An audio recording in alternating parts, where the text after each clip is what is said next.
सौर मंडल, अंतरिक्ष में हमारा घर। हमारा सूरज सौर मंडल के बीचों बीच है। 8 ग्रह और लाखों छोटे छोटे एस्ट्रॉइड्स या क्षुद्र ग्रह लगातार इस सूरज के चक्कर लगाते रहते हैं। इन 8 ग्रहों को 4-4 में बांटा गया है।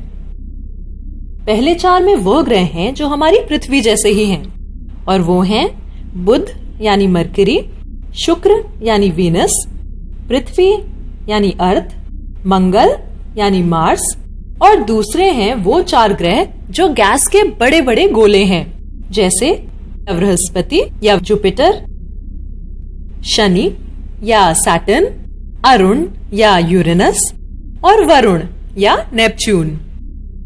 बुध, शुक्र, पृथ्वी, मंगल, बृहस्पति, शनि, अरुण और वरुण। बुध या मरकरी सौर मंडल का पहला ग्रह है। यह सूरज के सबसे ज्यादा पास है। यह सभी ग्रहों में सबसे छोटा और सबसे हल्का है।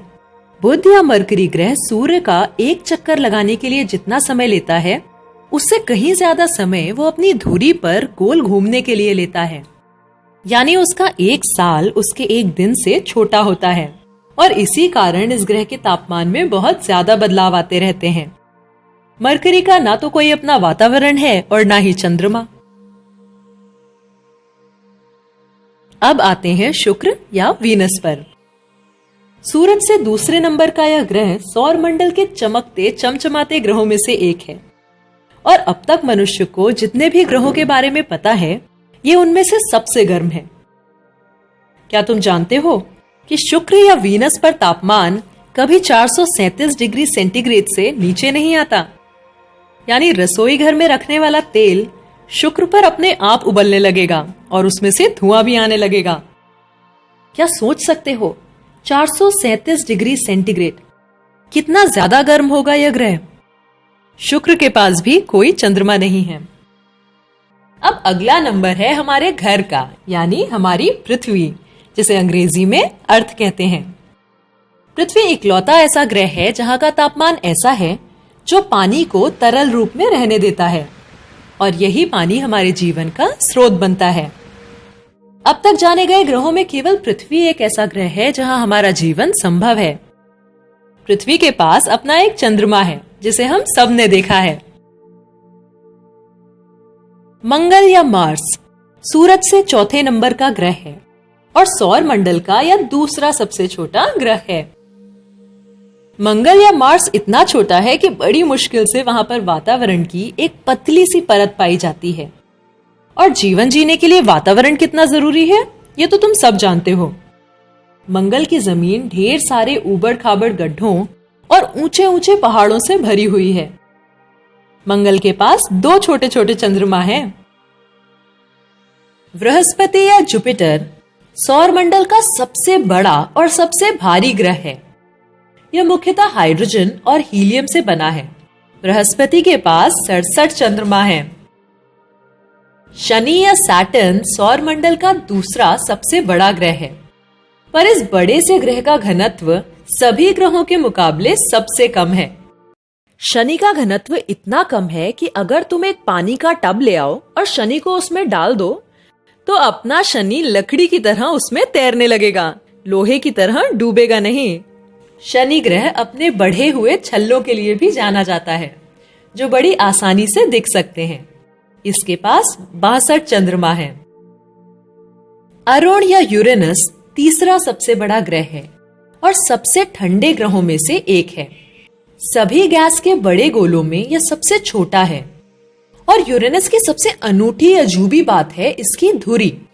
बाकी सब ग्रह एक खड़ी या टेढ़ी धुरी पर घूमते हैं, पर यूरेनस की धुरी आड़ी है। इसके पास 27 चंद्रमा हैं। वरुण या नेपच्यून सौर मंडल का सबसे अंतिम ग्रह है, और यह यूरेनस से काफी मिलता जुलता है। यह सूर्य से इतना दूर है कि नेपच्यून का 1 साल पृथ्वी के 164 सालों जितना लंबा होता है। नेपच्यून के पास 14 चंद्रमा हैं। अगर हम ग्रहों के आकारों की तुलना करते हैं तो उनके बीच का अंतर और भी साफ हो जाता है। आकार और भार के हिसाब से बृहस्पति या जुपिटर सबसे बड़ा है और बुध या मरकरी सबसे छोटा।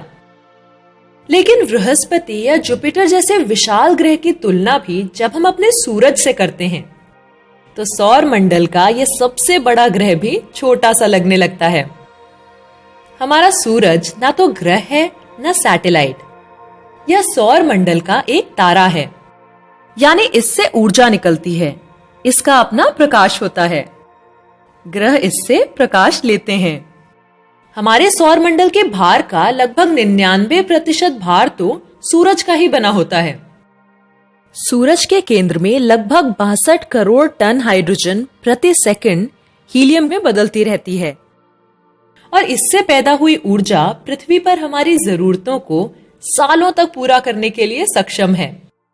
लेकिन लगभग 50 करोड़ सालों में सूरज धीरे धीरे और भी गर्म और गर्म होता चला जाएगा और एक समय आएगा जब यह गर्मी पृथ्वी की बाहरी परत को गला देगी। तब सूरज बढ़ता चला जाएगा और या तो पृथ्वी को निगल जाएगा या कम से कम इसे लावा के एक समुद्र में बदल देगा। मानव जीवन का अस्तित्व तब या तो खत्म हो जाएगा या तब हम निकल पड़ेंगे सौर मंडल में एक नई धरती, एक नए घर की तलाश में।